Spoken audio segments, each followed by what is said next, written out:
You're not going to platoon goalies in the playoffs. It's stupid. It's nonsensical. They say they're going to. I know they say they're going to, but they won't. They won't, Evan. And I don't need to explain it to you. The guy. You're in a nip and tuck 7-game series to go to the Stanley Cup final. Allmark pitches a shutout in Game 6 on the road. Now you come back Game 7 and you bench him for the other guy. You're not going to do it.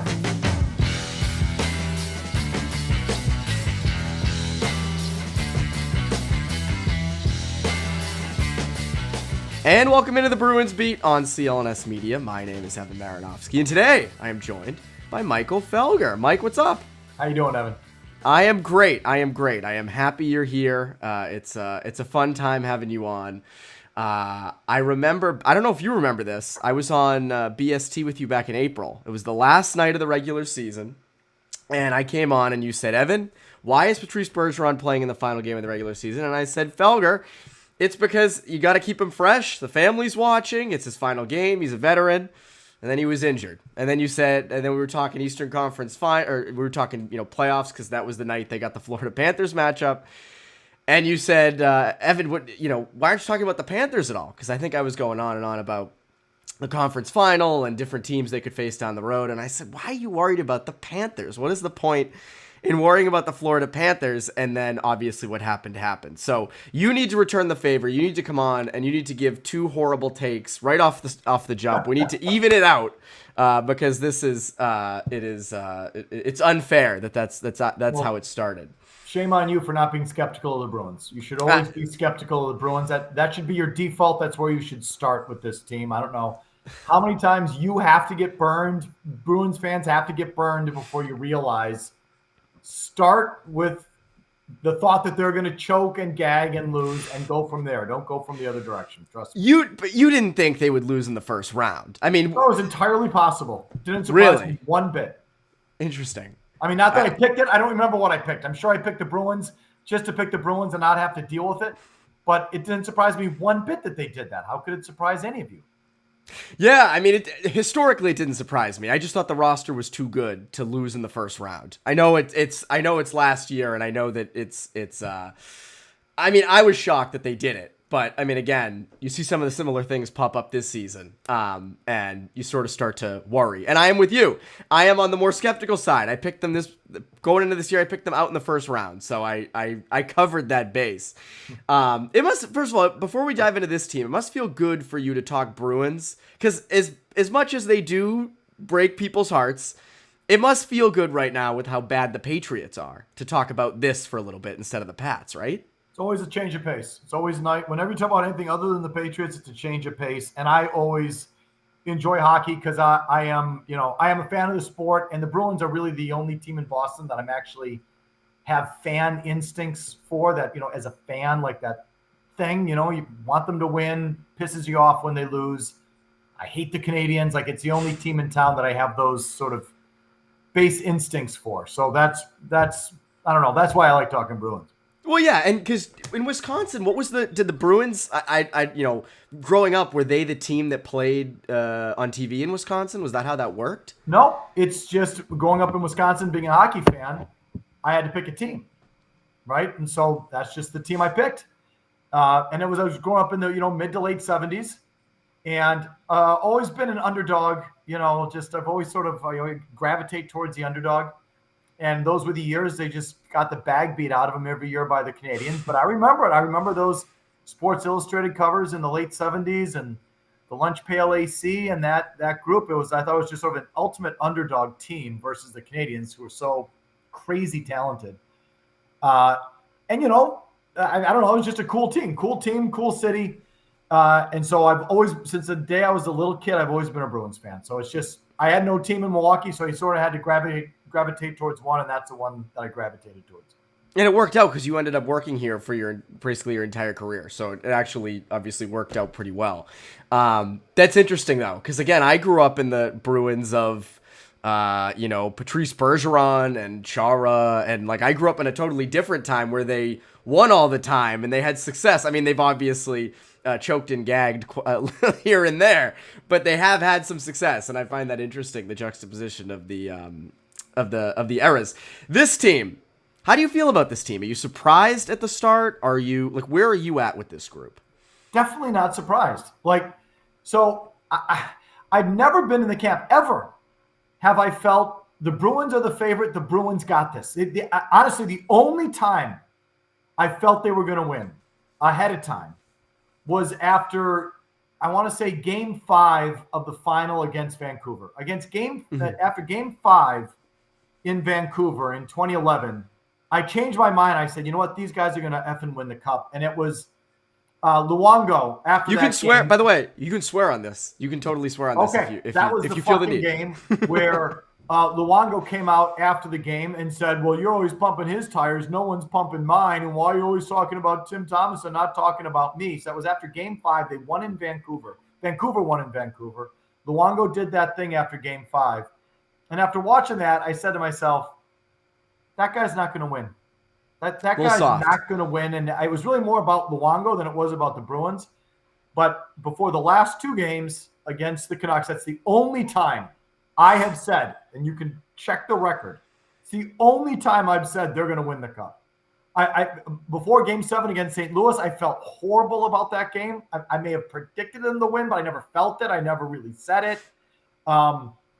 So that's the only time I felt they were going to win. So this is a long answer. I'm sorry. So I've never felt they were going to win, but I've never felt they were ever going to suck.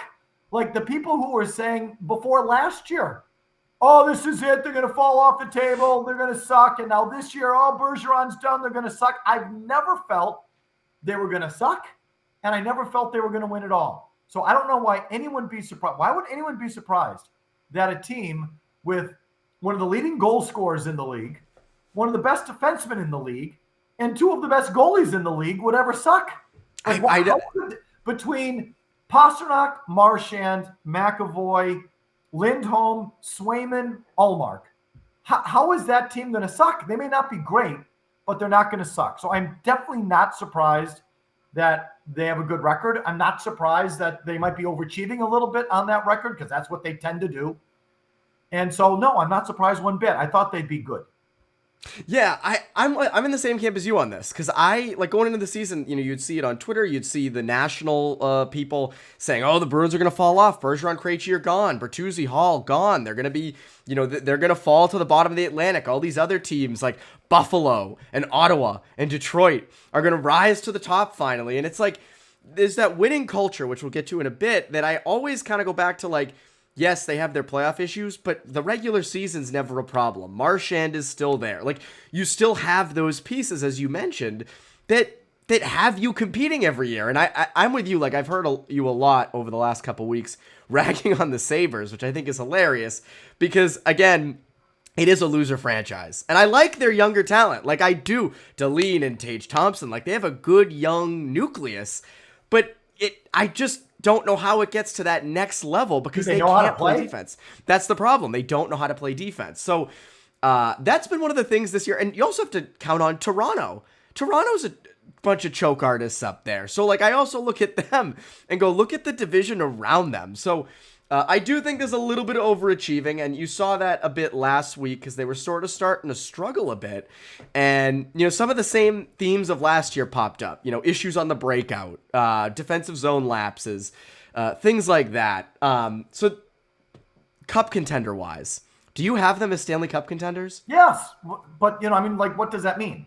Does that mean I think they're going to win the cup? Fuck no. Okay. Does that mean that I think that they're one of the teams that has a chance? Yes. I absolutely think they're one of the teams that have a chance. I mean, if their goaltending just stopped crapping itself, that alone would give them a chance. But again, on paper, they have 2 elite defensemen. On paper, they should have 2 good lines. If Charlie Coyle's on your 3rd line, that's a good 3rd line. So, and again, the competition. I don't trust Toronto to win a playoff series. Tampa, you know, I think the last couple of years has backslid a little bit. So, you know, I like them coming out of their division. Which again, it's not going to surprise me when they gag in the first round, but they should be right in that conversation. I mean, they led the Panthers by a goal with a minute left with the goalie pulled. Okay. You know, and of course they gagged it, which they picked right up doing this year, obviously. Yeah, that's the top theme. Yeah. It's a big theme, not the top theme, but a good one. They were right there with the team that came out of the East. So they could have won that series. They could have gotten a lucky bounce in overtime and won that series and got I sort of expect them back in the same spot. They're not as good as they were last year, but I don't know if they necessarily need to be. If they're 80% of the team they were last year, but their goaltending is much better, then they can win those series. It's interesting. You hit it there at the end. Like, obviously on paper they were way better last year, but you look at this year's team and defensively they're older, they're more mature. You know, obviously there's no Dmitry Orlov, but he was never a defensive zone stalwart. It's not like that's a guy that, you know, you're losing a ton of defensive ability with him. And in net, I just think, you know, in net, the Swayman and Olmark are a little bit better now than they were last. I think Swayman's taken a huge step. I mean, you could arguably make a case that they're, because it's interesting. Going into the season, I didn't see them as a cup contender at all. I thought they'd be good. I thought they'd be, you know, third in the Atlantic. Good. Make the playoffs, have a good first round, make it 6 or 7 games and see what happens. I don't know if that's changed. I don't know if I put them in the true cup contender status, because you're right, they should be. They should be. But maybe that's where that negativity that you have wanted me to have is kicking in, where I don't know. Cynicism. Not I don't know. Cynicism. Okay. I don't know if I see them as true, like, top 4 or 5 teams, because record-wise, they're top 4 or 5 in the NHL right now. They're the top Eastern Conference team. But I don't know on paper if I put them as top 4 or 5 and this is going to get me more hate than anything you say in this episode. But I've said that, I've been consistent on that. I don't know if I see them there quite yet. But they are built for the playoffs. They're a little bit bigger. They're a little bit more physical. They went through last year's debacle. They're better in net.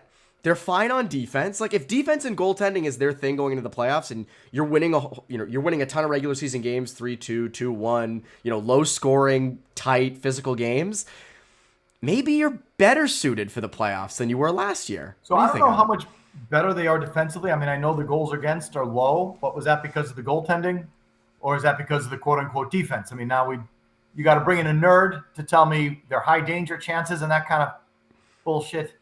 But you're lucky I can't search things up and have my Wi-Fi not crap itself. So, or else I would be the nerd telling you all the stats right now. But I don't have them in front of me. I'm sure I'm sure you got nerds who are listening who could tell me that in 1 second. Well, the goals against are low, Felger, because the goaltending is saving at X amount above expected, blah blah blah, that kind of thing. So it is the goaltending this year. Yes, I don't think they've been great defensively this year. It's a long way of saying I think they've been okay defensively, not great. Lindholm has not been good, Agreed. By his standards. McAvoy obviously missed time and hasn't been great. That stretch where they lost 3 straight. McAvoy was a -6, in that stretch. So is it more goaltending or more defense? I don't know, but. However you crack it. I mean, if you get hot in net, obviously we all know that story. I just think, if they're going to fucking platoon these guys like idiots, that's going to prevent you from having a hot goalie, but that's a whole nother story. Well, that's a whole nother story. I want to get to that story. But first, a quick word, Felger, a quick word from our sponsor. Score early this NFL season with FanDuel, America's #1 sportsbook. Right now, new customers get $150 in bonus bets with any winning $5 money bet. That's $150 if your team wins. If you've been thinking about joining FanDuel, there's no better time to get in on the action, NFL. The app is so easy to use. There's a wide range of betting options, including you got spreads, you got your player props, you got over-unders, and more. So visit FanDuel.com/Boston and kick off the NFL season. FanDuel, official partner of the NFL.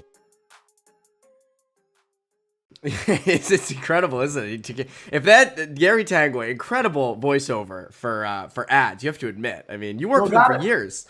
Oh yeah, there was a movie I watched. I forget what movie it was. It was a couple years ago, and all of a sudden, like, Gary Tanguay is in the movie, and I was just like, but I didn't realize he acted. Oh yeah. So good for him. Good for him. The goalie tandem. I've seen you and Ty Anderson obviously debate it quite a bit. I think this is where we disagree. This is where I guess the cynicism hasn't quite hit me yet. Or maybe it is a weird dosage of cynicism. But explain your position on the goaltending tandem and all that for the playoffs. Okay. Well, you're not going to platoon goalies in the playoffs. It's stupid. It's nonsensical. They say they're going to. I know they say they're going to, but they won't. They won't, Evan. And I don't need to explain it to you. The guy. You're in a nip and tuck 7-game series to go to the Stanley Cup final. Ullmark pitches a shutout in Game 6 on the road. Now you come back Game 7 and you bench him for the other guy. You're not going to do it. Like that's just you don't have to, but you don't have to for that. I don't think you can go for Ullmark 2 straight games. Okay, well then what happens if it's in the second round and now it's Game 5 and you go up 3-2 in Game 5 in the second round? The guy pitches a shutout. Now you come back and you swap him out. No, you stick with him. And yes, I agree with you. And now you're in Game 7. Are you going to sit him? No, you're going to ride him in Game 7. Now you're in the Eastern Conference fucking Finals. Okay, let's bench the guy who just pitched 3 straight shutouts. You're not going to do it. It's stupid. You know it's stupid. It's not going to happen. Okay, so now that you know it's not going to happen in the postseason, and you know in your heart of hearts it's not going to happen in the postseason, okay? Going back and forth in the regular season, it doesn't battle test anyone. It doesn't it doesn't get either guy ready for what's ultimately going to come, which is every night your ass is in net. And it gives these guys, it softens them up. I mean, it's kind of easy on these guys. They're always fresh. They know when they're going to play. Every other game they get to rest and rejuvenate. Then they come out fresh, ready to go. They have a great relationship, obviously, so there's no jealousy, there's no infighting. It's happy. Everyone's hugging each other. But when you get into the playoffs, it's your night, it's your net, you're expected to carry it. It's not all, freaking grabbing each other. It's not all happy unicorns, hugs, and show ponies. You're expected to win. You're expected to get up the next night and do it again. And what goes on in the regular season, I think, softens these guys up, and now they're not ready to go when it really matters. They got to pick a guy in the second half. They got to give him the majority of the nights. They've got to get him. They got to get his pitch count up, if you will, stretch him out. Use baseball analogies, and he's got to be the guy. And doing anything else is doing a disservice to the team. And trade the other guy. How's that? Trade the other defenseman. So I agree with you in the sense that I think the myth or the whole thing pitched last year was if they do a tandem, one of them's going to be fresh for the postseason. I agree with you. It was proven that when they do that and then go into the playoffs and try to ride a guy, that guy's just not ready. He has not been playing every other night or every game, for most of the season. So it's going to be hard to just ramp that up in the playoffs. But the tandem, they're going to stick with it throughout the season. It is what they are doing during the regular season. And I don't think it's the worst idea because I disagree. I don't think the tandem's a bad idea in the playoffs because it just didn't work at all. Riding one guy did not work last year. So to me, let's say, all right, Ullmark has a great game 1, right? They go up 1-0. Swayman comes in game 2, bad, 1-1. Ullmark comes in game 3, they're up 2-1. Swayman comes in game 4, bad again. They're 2-2. You can go with Ullmark in games 5, 6, and 7. To me, I think it's the rest in between there. I don't think it has to be a strict every other night. What is benching a guy and going with the other guy, which is fine. Okay, like everyone does. Like a lot of teams have done that. Everyone does that. No problem. One guy sucks, go to the other guy. I'm fine with that. That's not a platoon, and you don't need to have 2 number 1s to do that. The Stanley Cup champion did. What is Aiden Hill even a fucking NHL goalie? I haven't checked up on him this year yet. Yeah, right. He's a nothing.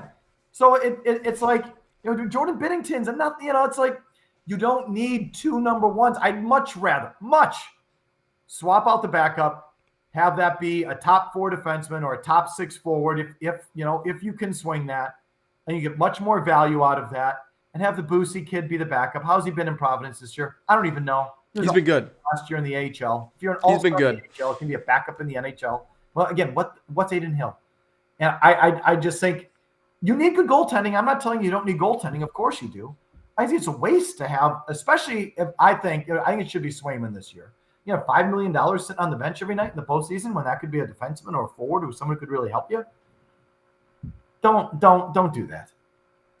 I think such an advantage having 2 legit number 1 goalies. I know, I see your point. Like you in the past in playoffs, you can win a Stanley Cup with with Aiden Hill last year was a number 5 goalie for Vegas. I get it. But that's luck. And I do think you have the 2 guys. I think it's luck. I do think there's there's the Cassidy defensive system in there too. I'll give, You're right. You don't Bruce think credit Vegas on was that. an excellent, worthy team? No, I do. I'm saying having Okay, a so the goalie was starting a goalie. compliment. Yes, it was a compliment, but I do think having 2 number 1 goalies is a good thing, especially if you can platoon them in the playoffs.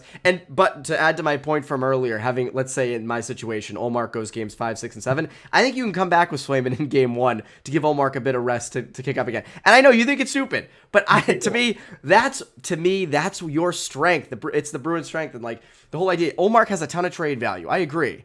I would love to get a top 6 forward for him. I'd love to get a top 4 defenseman. I'd love to get a first round pick in the first round again. That's the biggest thing I think they need. But wait till the end of the season. This is, again, I want to see them try the tandem in the playoffs. I do. I want to see them give it a shot. And I know you roll your eyes. I know you think it's stupid, but I want to see them try it. You have that strength over every other team. No other team has that.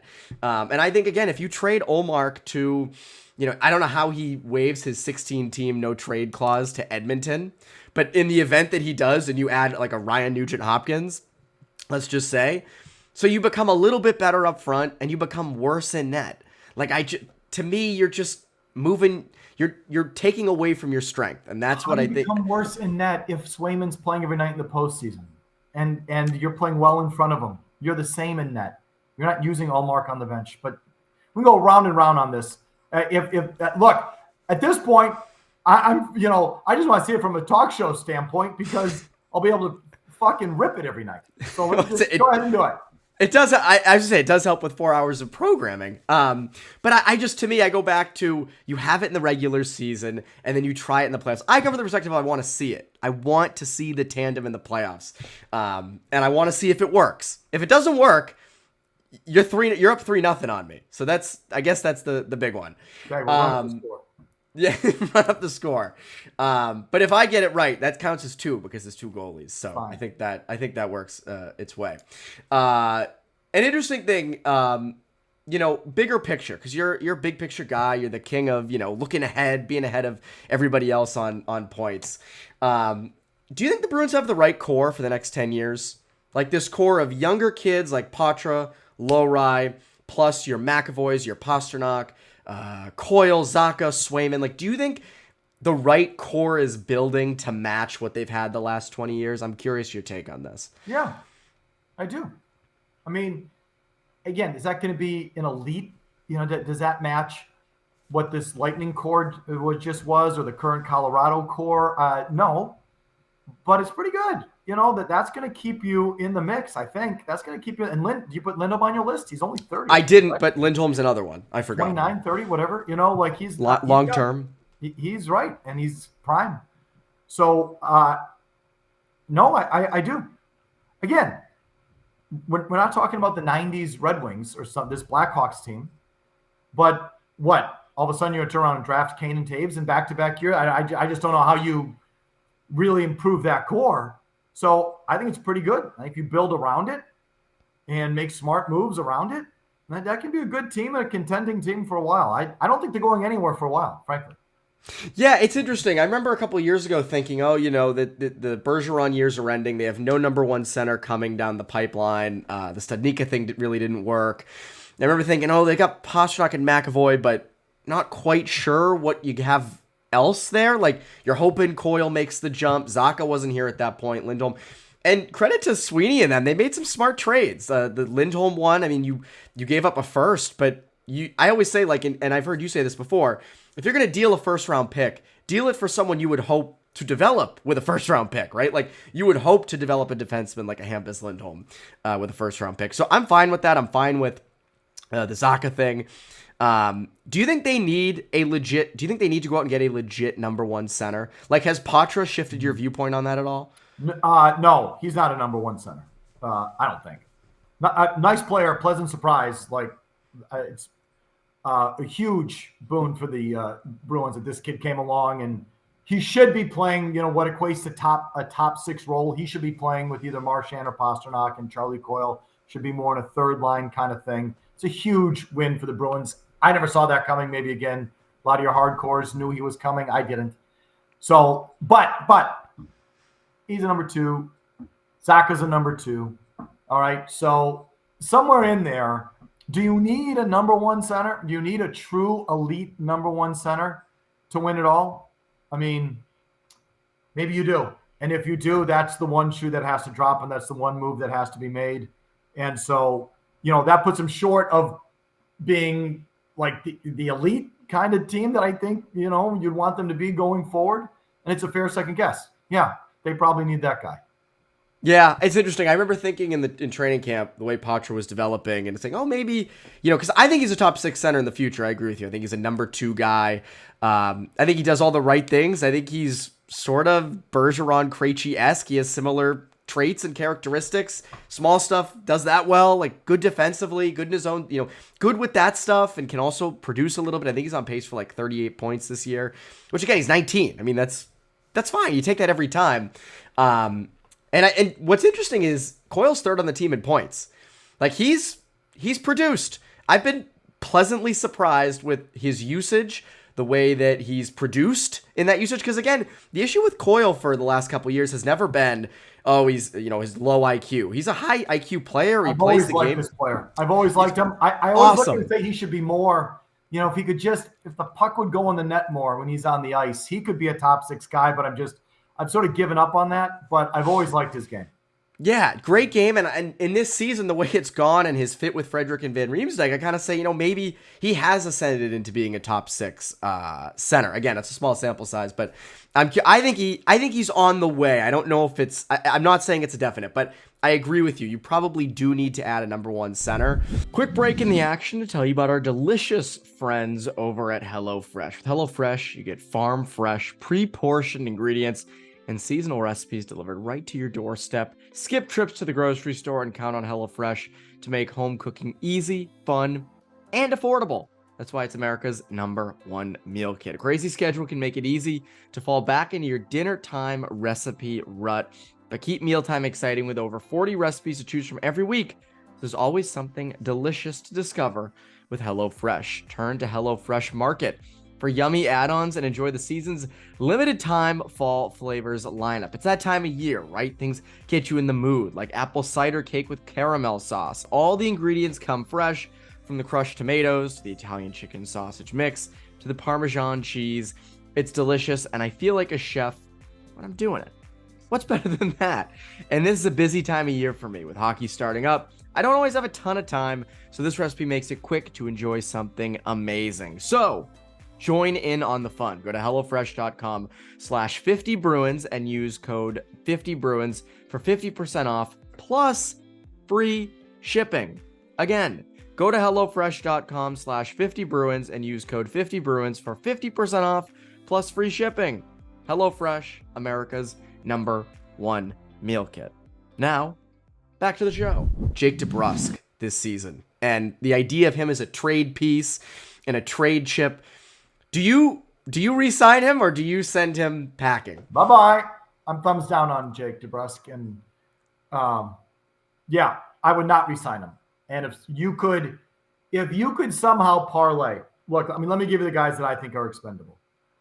And if you can spin this into a hockey trade that gets you, I don't know how this gets you a number 1 center, but okay, but Ullmark, some combination of Carlo Grzelcyk, one of those two, if not both. I mean, you don't like Brandon Carlo much, right? That's not, yeah. And I think the Brandon, the Carlo Grzelcyk thing, I mean, how long are we going to be at this now? Like, it's just not good enough. And with Laurie, Grzelcyk should be expendable. But so Ullmark, some combination of Carlo Grzelcyk, if not both, DeBrusk. Okay, so those are 4 younger players. Ullmark's not, you leave that out of it, but he's a Vezina Trophy winning goalie. 3 young players, top 4 defensemen, top 6 forward. You're going to have to sign those guys so they don't have terms, so I know that's going to weaken the return. But those are real players, and I think some combination of that. Can I get a real hockey trade in there? Can I get a real – it feels like they don't exist anymore. Player for player, this for that, the kind of Harry Sinden thing that he did all the time. But that's what I think they need, and that's where I would start with those players. I would start with those players, and DeBrusk might be – I think Grzelcyk's number 1 on my list, but Grzelcyk Carlo's number 1 on my list. Goalie's number 1 on my list. What am I saying? They all can go. DeBrusk can go. Bye-bye. I don't trust him. He got Cassidy fired. He's already screwing around this year to begin the year. The production's not there. Fine. When he was with Bergeron and Marchand, of course, he put up points. Everyone puts up points. You'd put up points. But without that, I think I'd have some success with Bergeron and Marchand. I'll admit it. I think I would. Pounded in the open net. But short of that, he just doesn't produce on his own. Bye. I've enough of Jake DeBrusk. Yeah, I think the worst case this season's been worst case scenario because he's not producing. So I guess you could maybe get him back on the relatively cheap, but also if you wanted to trade him, which again it's looking more and more like that might have to be the case, his value has gone down. That's the real bad part of this. In the offseason, if you really were to trade him, he would be worth a first round pick. He's a potential 30-goal scorer. A team would bite on that. A guy you can put in your top 6, and just the inconsistency here and sort of what's taken place this year. And you know what's funny? Like, I haven't hated his game away from scoring. Like, he's fine in his own zone. He's responsible. I'm all for that. But the production is what matters with a guy like him. You drafted him to produce. And my worry right now is, what are you getting in a deal? Like, are you selling so low on him? And again, you might have to, because if you're going to let him walk in free agency, you might as well get something for him. So that is my worry. In terms of hockey trades, I would love that. My only worry with some of that, and I hate to be Mr. Warrior with all the, things I have against these things, but, a lot of people point out the Pavel Zacha trade, right? And how they traded, Zacha, who was a high ceiling player who hadn't panned out, kind of like a Jake DeBrusk, for a proven, what you're going to get, but he's a lower ceiling guy like Eric Holla, which is just kind of what New Jersey did. My worry would be if you're to trade Jake DeBrusk in a hockey trade, a 1-for-1, not like package, but a 1-for-1, you would be getting someone back who, yes, you're sure of, but there's not much potential there. I don't know. Maybe it's just not a shiny enough new toy for me. But that's sort of a worry I have with that. So, but I agree. I do think you need to find a way to get a number 1 center at some point. Again, I don't know if you have the assets to really do it though, because other teams have better draft picks, better prospects to trade, and the Bruins really just don't have that. So I don't know how you go about that. Someone who knows the league better than me would have to look at it and see a highly touted number 1 center kind of prospect who's been drafted high in the last couple of years. His existing team is a little frustrated with him, or he hasn't. Lindholm and Calgary is the one. I think that's the one everybody has. So again, I don't watch a ton of his games. So someone who knows the league better than me is going to have to fill in that blank, because you're right. You're not going to draft a guy. I don't know how you get a top 10 pick. That's not going to happen. So it's got to be someone who was projected as that, hasn't quite panned out early in his career, and you can somehow unlock him, and that's just what it's going to have to be. I don't want to trade Jake DeBrusk for Eric Holla.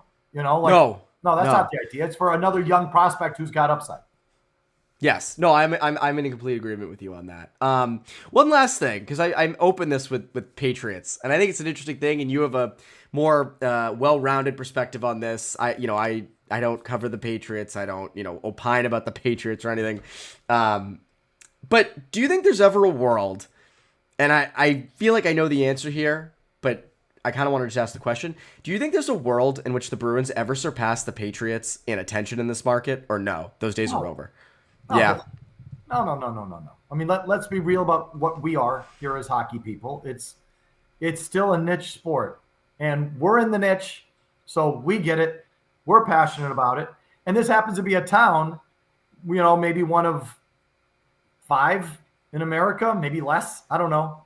That sort of, the hockey team can be the hottest team in town. Like, there's not many places in the U.S. where that exists. This is one of them. And that's great, believe me, because I love the sport. I love being able to talk about it on a daily talk show. But let's just be real about what it is. Look, if they're in the Stanley Cup final for those 2 weeks, they'll be number 1 in town. Yes. Mm-hmm. But like the actual number 1 team in town, no. I think the Celtics can be, basketball can be, because basketball is a sport that sort of gravitates towards more casual fans. It's an easy sport. It's kind of for kids love it. It's easy to watch. It's easy to digest. Hockey's a little tougher. And so, no, I think the Celtics have a chance to be the number 1 team in town. I don't think the Bruins ever will. Yeah, no, I guess it's a dream of mine for hockey in general for this market, but I think it's, I mean, you think back to, like, again, I wasn't alive for it, but there was a time when the Red Sox were number one, right? And the Patriots were way down. But again, that was the effect of Brady and Belichick and all that. So I guess you would need some sort of Hockey's dynasty just not for going the to get Bruins. there, man. It's just, Yeah. I don't think it was in the early 70s there for a time. I just don't know how that's duplicated. Yeah. No, and you're right. Also, the NBA is global as hell. Like, Yeah. I just think on a level that the NHL probably might not ever be. So, do you want to see an in-season NHL tournament? Oh, yeah. Well, I mean, I don't think I need to worry about it because it's automatic. It's coming. It's like the NHL, again, likes to copy everything the NBA does in the first place. And after getting one whiff of this, there's no doubt in my mind that that's coming soon to the NHL. Yeah, I'd be down for it. I think it's good. It's interesting. It's been fun and keeps it interesting, especially in these winter I'm months. watching it right now. I'm watching Bucks Knicks right now as we speak. I'm into it. Yeah, you're not watching Elias Lindholm from Calgary film. You didn't pull that up immediately and start breaking it down. If I was that guy, I'd be better informed on those kind of players, but I'm not. What can I tell you? It's why I rely on the kids out there. That's right. That's right. Anyways, Mike, I appreciate you coming on. I know obviously 2 to 6 every day. Is there anything else you're working on that you want to plug or put out there? No. Thank you for asking. No, the radio during the day, the TV at night. Well, it's perfect. Everybody watch and listen. Anyways, Felger, thank you. And I'm Evan Marinofsky. You Bruins Beat listeners, have a great rest of your week.